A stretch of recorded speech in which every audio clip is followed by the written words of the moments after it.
Ahora, ¿en qué consiste la propiedad intelectual? Y perdonen que me dedique un par de minutos a esto porque es muy interesante.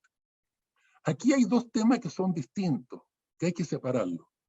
Uno es premiar a la invención, hacer incentivos para que se innove. Segundo, ¿qué mecanismo se usa para hacer eso? Desde el punto de vista de la teoría económica neoclásica, la teoría económica que informa el modelo actual, ¿qué es lo que dice esa teoría económica? Dice que el precio de eficiencia de cualquier producto que el costo marginal en su uso sea cero, el precio de eficiencia es cero. Cualquier otro precio es un precio de ineficiencia, es una distorsión de mercado. ¿Y cuál es la característica del conocimiento? Es que no se deprecia. El hecho que yo tome una fórmula para hacer vacunas contra el COVID, si fueran genéricas, y yo la hago en otro laboratorio, el conocimiento, la fórmula, no se deprecia. La fórmula no cambia. O sea, el conocimiento no tiene costo marginal asociado a su uso. Por lo tanto, el único precio de eficiencia en la teoría económica neoclásica es cero. Entonces, lo que habría que hacer es buscar otras formas de premiar al innovador, no negando el acceso al conocimiento al resto de las personas, al resto de las empresas. El negar el acceso al conocimiento es la forma más ineficiente de premiar al innovador. En vez de incentivar el que se genere crecimiento, lo retarda.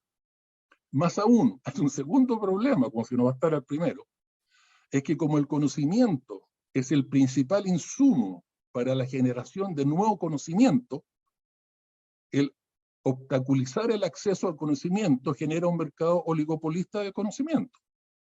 La nueva fórmula de la Moderna de la vacuna del COVID, obviamente lo hizo Moderna. ¿Por qué? Porque ya tenía el conocimiento de la primera fórmula. Salió una variante nueva, hizo los ajustes y sacó la segunda fórmula. O sea, el conocimiento es el principal insumo para generar conocimiento.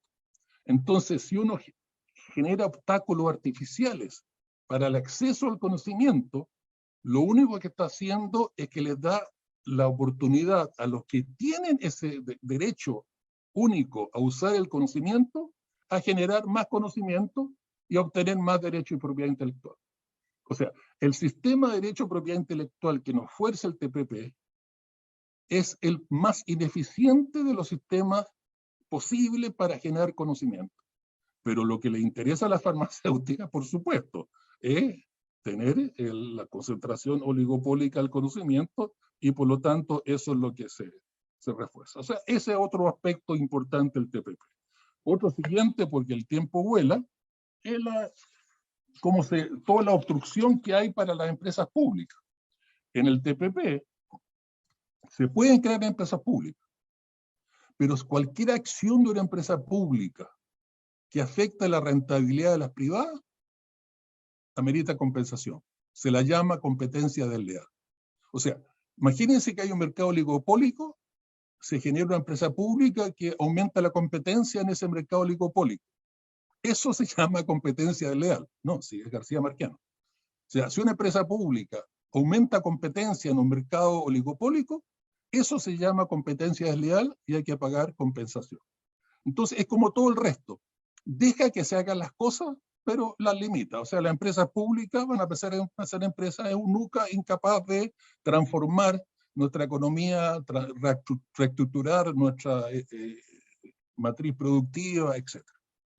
El punto siguiente, que desde el punto de vista económico es el peor de todo, es que el TPP inventa un concepto nuevo, que es la famosa expropiación indirecta.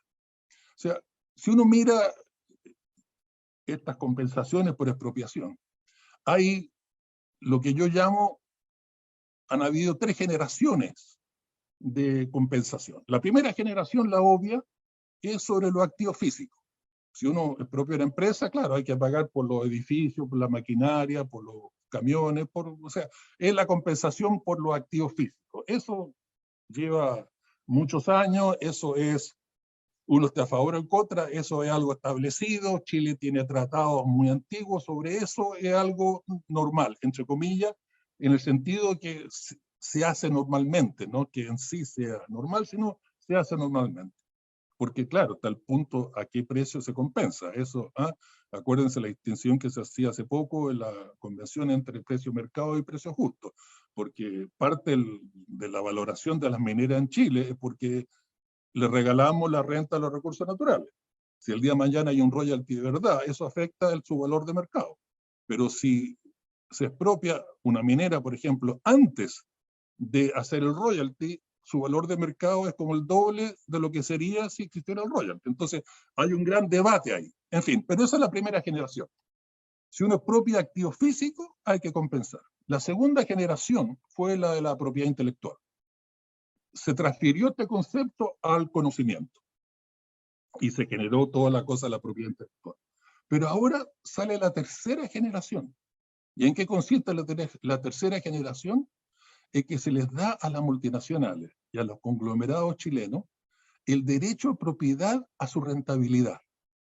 O sea, si un conglomerado tiene una rentabilidad de un 15% y sale una regulación del medio ambiente que lo hace hacer las cosas mejor y esa rentabilidad baja al 10%, ese 5%, por razonable que sea la razón por la cual bajó, amerita compensación.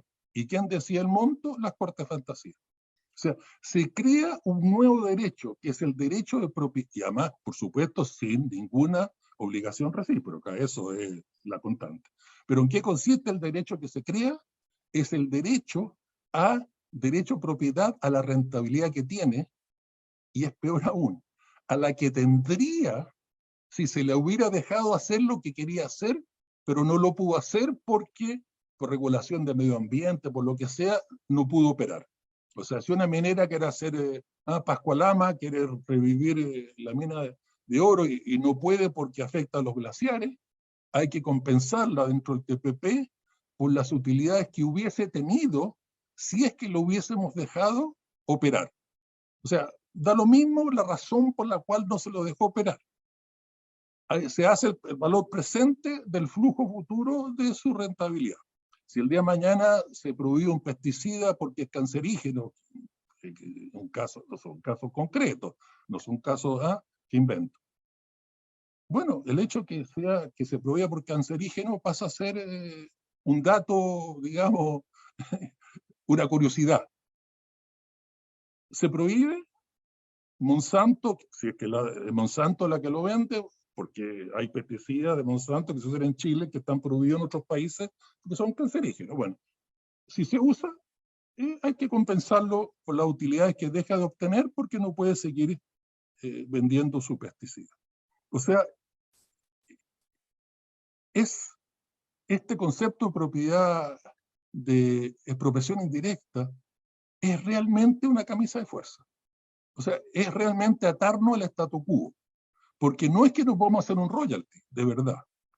¿Y qué es lo que es un royalty de verdad? Uno que refleje el valor de mercado de los minerales en bruto que están en el yacimiento.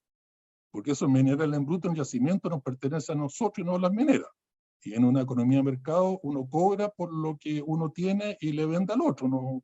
Normalmente no se regala, o sea, cuando uno vende una casa no se la regala al comprador, o sea, las cosas se venden su valor de mercado. Pero en el caso de los minerales en bruto que están en el yacimiento, que nos pertenece a nosotros, de alguna forma parece que hay otra ley, ahí la ley de gravedad no funciona. Ahí regalarla parece ser lo normal, en lugar de vender a precio de mercado. Entonces imagínense que se hiciera un royalty de verdad cuando está el TPP. Con la mano izquierda recibiríamos los recursos del royalty y con la mano derecha los tenemos que devolver en compensación.